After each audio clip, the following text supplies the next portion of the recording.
We're now joined by Dr. Thomas Cavalieri, who is the Dean of the Rowan University School of Osteopathic Medicine. Good to see you, Doctor. Well, good to see you too, Steve. Thank you for inviting me. You got it. Doctor, this is part of our ongoing series on vaccine awareness, what people need to know. Question, what is Rowan University's role in this vaccine rollout, if you will? Well, here at Rowan University School of Osteopathic Medicine, the Stratford campus of Rowan University, we actually have developed the Rowan University Vaccination Center here. So Rowan University is helping to support one of the mega sites at the Rowan College of South Jersey, right, which is pretty much run by the Gloucester County Department of Health.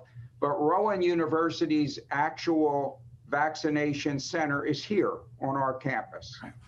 And go ahead. I'm sorry, Doctor, there's a little delay here. We're taping on the 2nd of February. This will be seen after. Lots of changes having a lot to do with vaccine supply, right? We're actually taping this in the middle of a pretty heavy snowstorm. We're praying that weather gets better, but that's not the only issue. Let me ask you this. From your perspective, Dr. Cavalieri, how much is what you and your colleagues are doing at Rowan based on the vaccine supply? Well, it's pretty considerable because obviously, Steve, you can't vaccinate people without the supply.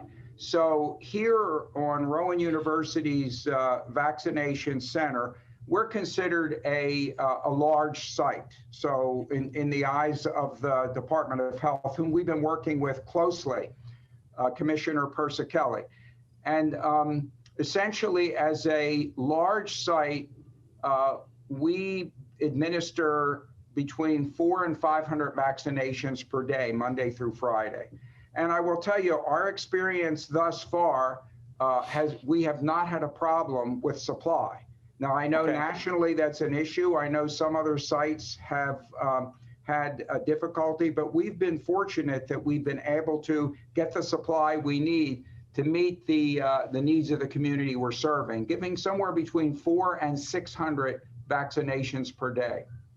So, Dr. Cavalieri, in the spirit of awareness, if you will, particularly for those who are confused, concerned, they don't know exactly what the facts are. Your expertise is in the area of geriatrics, right? Geriatric medicine. My mom, who's watching, I know right now, never going to say my mom's age, but like a lot of others, wanted to, and she was fortunate enough to get the vaccine. Question: is there any issue for older people, say 75 plus, with the vaccine, or does it depend upon underlying conditions? It's really both. As one ages, our immune system isn't as good as it used to be. This is well known. So as people age, their susceptibility to various infections increases. So age alone is an independent risk factor to develop COVID-19. Also, chronic conditions are of any age. So even if you're younger and you have diabetes, heart failure, kidney failure, those types of things, you're at higher risk.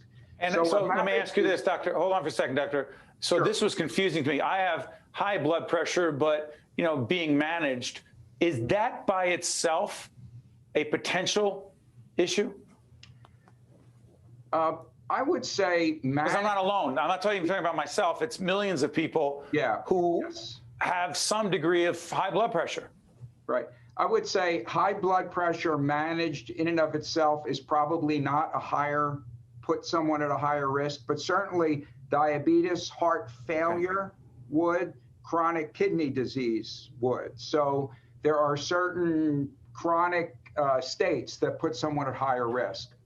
So Steve, getting back to your other question with regard to the elderly, when you think of it this way, elderly people have increased risk simply because they're aging, but also we know that chronic diseases like the ones I mentioned, cancer, diabetes, heart disease, et cetera, they increase as Okay. people age as well. So it's a double effect. And that's why, for example, 8 out of 10 of the deaths that occur from COVID-19 occur in people over 65. It's really the composite effect of aging and chronic disease that come together to put the elderly at such high risk. Real quick, and by the way, Rowan University, let me disclose as one of our higher ed partners supporting our healthcare and educational programming. Let me ask you this. Students at Rowan are actively involved, medical students. Talk about that. Get about 30 seconds on that, please, Doctor. Yes, our medical students here at Rowan SOM are actively engaged in our vaccination center. In fact, I will virtually tell you their involvement in this center is critical to the center's success. And these students are caring, they're compassionate, they really want to make a difference. We call our program here Operation Save Lives. And I tell the students, every shot they give in an arm, they potentially saved a life. So they are so enthusiastic about this. Doctor, before we wrap up, I need to ask you this. Again, taping on February 2nd, you'll see that. We always disclose when we're taping, it'll be seen after. And we don't know exactly how this plays out, but with the variants, to what degree do these multiple variants, more and more being identified in the United States, in New Jersey, and the country, to what degree does that concern you as it relates to what 1 or 2 shots, depending upon the vaccine you get, that it will cover it? Or is there a booster involved in your view? You know, it's difficult to say for sure. It does concern me. These variants do seem to be able to transmit from one to another. That is of concerning. So far, we have every indication that our existing vaccines will be effective. However, there is that uncertainty whether that will continue. So it does concern me. At least for now, we're good, but there's concern about the future. Important information. And by the way, we refer people to the state website, to the CDC website to get more information, because as these programs repeat, you will see that information up there, because things are changing quickly, not just by the week or the day, but by the hour and the minute. Dr. Thomas Cavalieri, Dean of the Rowan University School of Osteopathic Medicine, we thank you very much. And to the students down there and everyone involved in this initiative, thank you for everything you're doing every day. Thank you, Doctor. And thank you for having me, and thanks for the good work you're doing to get this information out to the community. That's essential. Thank you. We're all in this together. Thank you, Doctor. I'm Steve Adubato. Thank you so much for watching, and we'll see you next time.